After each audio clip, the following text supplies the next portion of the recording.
les disciples de Jésus, nous sommes les enfants de Dieu par procuration. Si tu es par exemple l'enfant d'un président de la République, tu vas quelque part, on sait que ça c'est l'enfant du président de la République, on ne va pas te traiter comme les autres.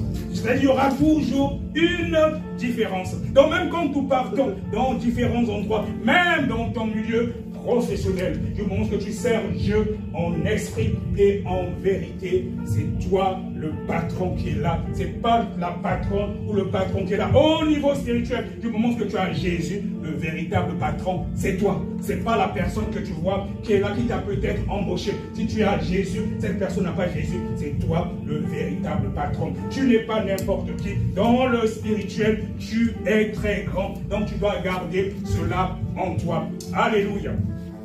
Donc, en tant qu'enfant de Dieu, nous avons des privilèges. Tu peux lire encore, ma sœur Yvette, s'il te plaît, dans Marc 16, le verset 17. Marc 16, le verset 17.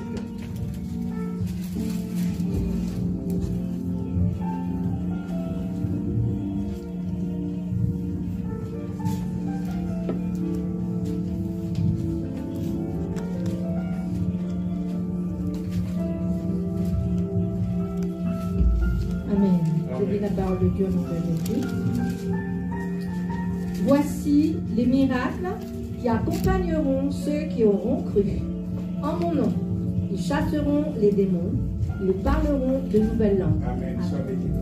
Donc ça fait partie des privilèges d'un enfant de Dieu. Donc, quand tu deviens enfant de Dieu, il te donne en même temps, puisqu'il te donne la puissance, il te donne la force, il te donne le pouvoir. Donc tu as aussi cette autorité de chasser les démons, comme il est dit dans le livre de Marc au chapitre 16, le verset 17. Voici les miracles qui accompagneront ceux qui auront cru en mon nom, ils chasseront les démons. Mais les démons, c'est quoi?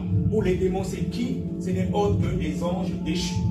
Ce sont des anges déchus qui sont les démons de nos jours. C'est des gens qui aussi, s'il faut dire, des entités qui à l'époque étaient au ciel.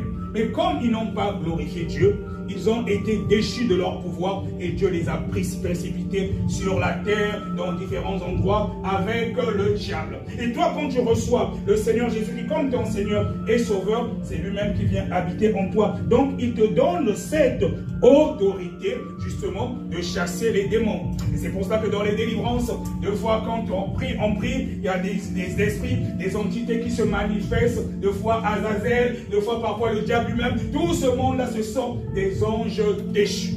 Donc, ils avaient une certaine puissance quand ils étaient à l'époque au ciel, mais comme ils n'ont pas obéi Dieu, ils ont désobéi à Dieu, il y a certains pouvoirs que Dieu leur a enlevés. Dieu leur a enlevé ce pouvoir-là et il a donné justement ce pouvoir-là, même encore plus à toi et en moi. Quand nous recevons le Seigneur Jésus-Christ comme notre Seigneur et Sauveur, c'est lui-même justement qui vient habiter en nous. Donc il nous donne le pouvoir de chasser les démons. Et ça, il le donne à tout enfant de Dieu, même la personne qui se convertit aujourd'hui, le plus petit chrétien. Du moment si ça n'a rien à voir à être dans l'église depuis des années, ça ne veut rien dire. Le secret, c'est juste accepter le Seigneur Jésus-Christ comme ton Seigneur et Sauveur. Et tu prends la résolution de laisser tout ce que tu faisais avant. Lui-même, il vient justement habiter en toi. Donc il nous a donné le pouvoir de devenir enfant de Dieu. Tu peux être même un enfant. Au niveau de la délivrance à Abidjan, on voit beaucoup d'enfants qui sont même dans la délivrance,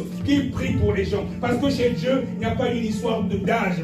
Tout se passe avant tout au niveau spirituel, en esprit. Quand tu le reçois comme ton Seigneur et comme ton Sauveur, il te donne le pouvoir de chasser les démons. Et ça fait partie aussi des privilèges quand on devient enfant de Dieu. Il nous a donné le pouvoir de chasser les démons.